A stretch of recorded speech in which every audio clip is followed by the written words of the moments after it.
Halo rekan-rekan, selamat sore, Om Swastiastu. Assalamualaikum warahmatullahi wabarakatuh. Salam sejahtera untuk kita semua. Shalom Namo Buddhaya, salam kebajikan, dan salam harmoni. Kami dari kelompok 5. Pada hari ini, kami akan mempresentasikan materi mengenai prinsip-prinsip pengembangan bahan ajar. Nah, rekan-rekan, sebelum itu ada pepatah yang mengatakan bahwa tak kenal maka tak sayang. Izinkan kami untuk memperkenalkan diri. Saya Ayu Tirta, nomor absen 3. Kemudian rekan anggota kelompok 5 ada Wahyu Widiatnika, absen 8. Monica, absen 12. Dan Alia, absen 31. Nah, rekan-rekan, topik yang akan kami bahas pada presentasi kali ini yang pertama adalah pengertian pengembangan bahan ajar. Yang kedua adalah arti penting pengembangan bahan ajar. Yang ketiga, prinsip-prinsip pengembangan bahan ajar. Dan yang keempat, langkah pemilihan dan pengembangan bahan ajar. Langsung saja, untuk mempersingkat waktu, kita mulai presentasi. Selamat menyaksikan. Baiklah, di sini saya akan melakukan materi kami yang pertama mengenai pengertian bahan ajar. Menurut Kamus Besar Bahasa Indonesia atau KBBI, pengembangan adalah proses, cara, perbuatan mengembangkan. Sedangkan menurut Sutesa di tahun 2016, pengembangan adalah suatu proses yang dipakai untuk mengembangkan dan mengevaluasi suatu produk pendidikan. Sementara bahan ajar merupakan informasi, alat, dan teks yang dipergunakan oleh guru dalam perencanaan dan pengimplementasian pembelajaran. Bahan ajar dapat berupa cetak seperti artikel, komik, infografis, maupun mencetak seperti audio, video, dan audiovisual. Dalam konteks bahan ajar, pengembangan ini memiliki beberapa pengertian. Salah satunya, menurut Cummings hanya menyatakan bahwa pengembangan bahan ajar ini mengarah pada segala sesuatu yang dilakukan oleh penulis, pengajar, guru, operator pelajar, siswa untuk menyediakan sumber informasi dalam peningkatan kualitas pembelajaran. Pengembangan bahan ajar oleh guru ini dapat dilaksanakan dengan dua cara, yakni yang pertama, resources by design, yaitu sumber-sumber belajar yang dirancang dan dikembangkan untuk kepentingan pembelajaran. Yang kedua, ada resources by utilization, yaitu sumber-sumber belajar yang ada di lingkungan sekitar yang dapat digunakan dan dimanfaatkan bagi kepentingan proses pembelajaran. Sekian yang dapat saya sampaikan mengenai pengertian pengembangan bahan ajar. Di sini saya akan menjelaskan materi tentang arti penting pengembangan bahan ajar. Dalam konteks pembelajaran, bahan ajar merupakan salah satu komponen yang harus ada karena bahan pembelajaran merupakan suatu komponen yang harus dikaji, dicermati, dan dipelajari. Bahan ajar yang dikembangkan tersebut memiliki peran penting bagi guru dan bagi siswa.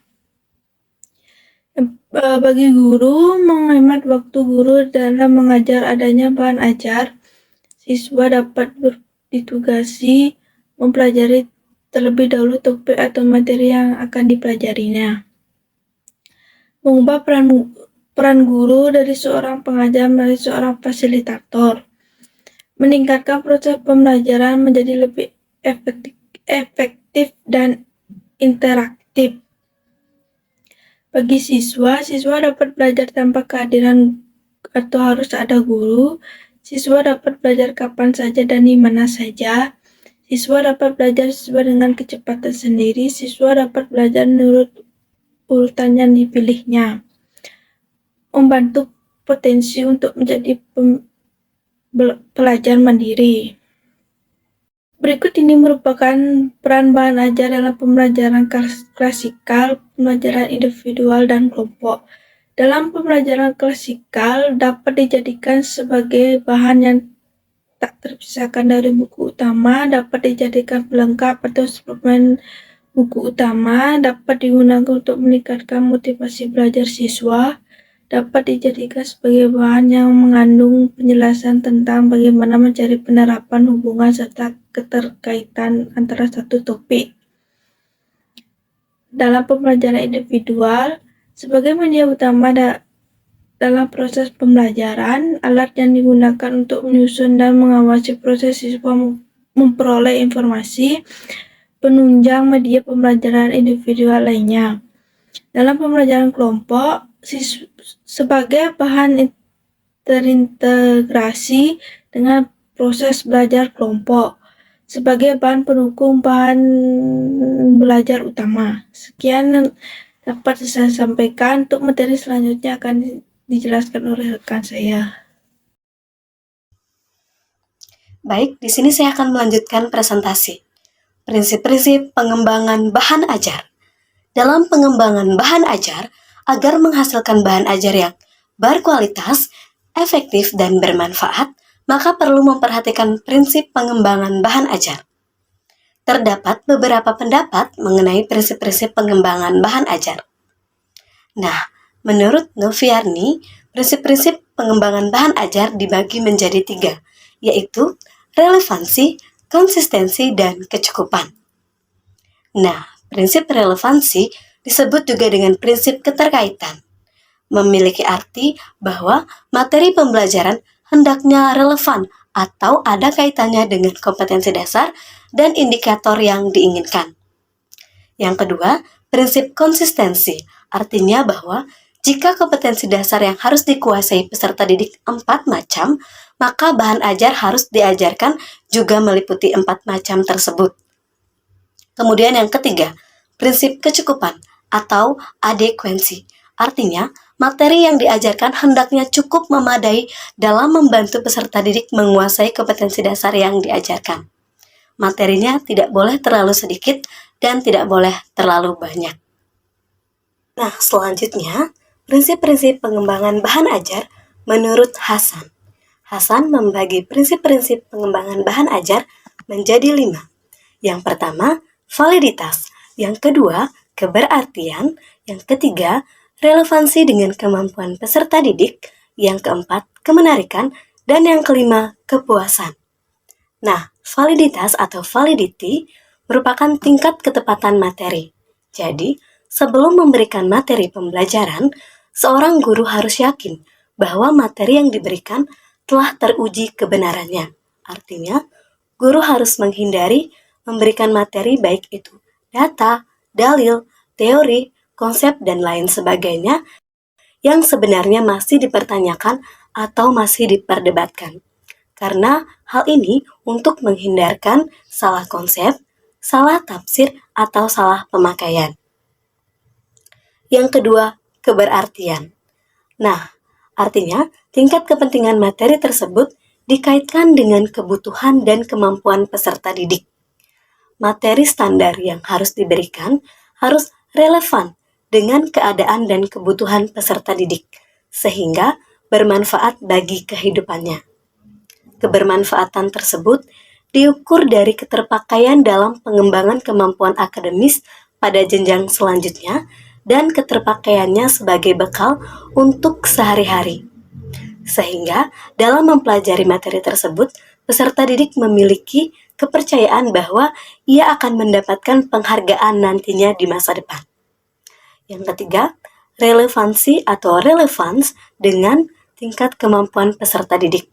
Artinya, tidak terlalu sulit, tidak terlalu mudah, dan disesuaikan dengan variasi lingkungan setempat dan kebutuhan di lapangan, serta kebutuhan masyarakat untuk masa yang akan datang. Yang keempat, kemenarikan atau interest. Pengertiannya bahwa di sini bukan hanya menarik perhatian peserta didik dalam mempelajari suatu materi saja, namun lebih dari itu. Materi yang diberikan hendaknya mampu memotivasi peserta didik sehingga peserta didik mempunyai minat untuk menggali dan mengembangkan keterampilan lebih lanjut dan lebih mendalam dari apa yang diberikan melalui proses belajar mengajar di sekolah. Nah, yang kelima, kepuasan. Kepuasan yang dimaksud merupakan hasil pembelajaran yang diperoleh peserta didik benar-benar bermanfaat bagi kehidupannya. Dan peserta didik benar-benar dapat bekerja dengan menggunakan dan mengamalkan ilmu pengetahuan tersebut. Nah, berdasarkan pendapat beberapa ahli tersebut, maka dapat kita simpulkan bahwa prinsip-prinsip pengembangan bahan ajar ada relevansi, konsistensi, kecukupan atau adekuensi, validitas, keberartian, dan kemenarikan. Sekian presentasi dari saya. Selanjutnya, rekan saya. Terima kasih. Nah, baik, terima kasih atas waktu yang telah diberikan kepada saya. Jadi di sini saya akan menjelaskan materi tentang langkah pemilihan dan penyusunan bahan ajar. Nah, secara garis besar, langkah-langkah pemilihan bahan ajar meliputi yang pertama, mengidentifikasi aspek-aspek yang terdapat dalam standar kompetensi dan kompetensi dasar yang menjadi acuan atau rujukan pemilihan bahan ajar.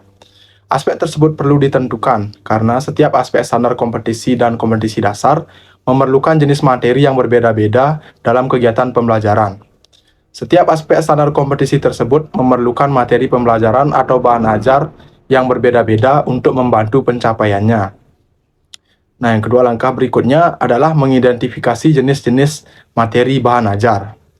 Nah, langkah yang ketiga itu memilih bahan ajar yang sesuai atau relevan dengan standar kompetensi dan kompetensi dasar yang telah teridentifikasi tadi. Nah, yang terakhir, yang keempat adalah memilih sumber bahan ajar berpijak dari aspek-aspek standar kompetensi dan kompetensi dasar yang telah diidentifikasi.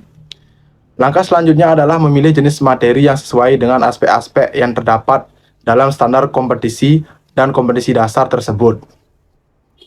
Materi yang akan diajarkan perlu diidentifikasi apakah materi tersebut sudah termasuk jenis fakta, konsep, prinsip, prosedur, afektif, atau gabungan lebih daripada satu jenis materi. Nah, untuk lebih lengkapnya, prosedur pengembangan bahan ajar yang baik adalah sebagai berikut. Yang pertama itu analisis. Pada tahap ini, dicoba untuk mengenali siapa peserta didik dengan perilaku awal dan karakteristik yang dimiliki. Pengenalan yang baik terhadap perilaku awal dan karakteristik awal peserta sangat diperlukan untuk menentukan kebutuhan peserta dan kemudian merancang bahan ajar yang bermanfaat bagi peserta. Nah, yang kedua yaitu perancangan. Ada beberapa hal yang harus dilakukan atau diperhatikan dalam tahap perancangan, yaitu yang pertama, perumusan tujuan pembelajaran berdasarkan analisis, yang kedua, pemilihan topik mata pelajaran, yang ketiga, pemilihan media dan sumber, dan yang keempat, pemilihan strategi pembelajaran. Nah, yang ketiga itu pengembangan persiapan dan perancangan yang matang, sangat diperlukan untuk mengembangkan bahan ajar dengan baik. Yang keempat yaitu evaluasi dan revisi. Evaluasi merupakan proses untuk memperoleh beragam reaksi dari berbagai pihak terhadap bahan ajar yang dikembangkan. Reaksi ini hendaknya dipandang sebagai masukan untuk memperbaiki bahan ajar dan menjadikan bahan ajar lebih berkualitas. Nah, sekian materi yang dapat saya paparkan. Untuk waktu dan tempat, saya kembalikan ke moderator. Nah, teman-teman, mari kita baca kesimpulan bersama-sama. Bahan ajar merupakan hal yang sangat penting untuk dikembangkan sebagai upaya meningkatkan kualitas pembelajaran. Pengembangan bahan ajar merupakan usaha seorang guru untuk memperluas dan mengembangkan bahan ajar yang ada menjadi bahan ajar yang siap digunakan dalam kegiatan pembelajaran. Bahan ajar pada dasarnya memiliki beberapa peran, baik bagi guru, siswa maupun berperan dalam kegiatan pembelajaran. Dalam pengembangan bahan ajar, agar menghasilkan bahan ajar yang berkualitas dan bermanfaat, maka perlu memperhatikan prinsip pengembangan bahan ajar yang meliputi prinsip relevansi, konsistensi, kecukupan, validitas, keberartian, dan kemenarikan. Selain itu juga perlu memperhatikan langkah-langkah pengembangan bahan ajar, yaitu analisis, perancangan, pengembangan perancangan, dan persiapan, serta evaluasi dan revisi.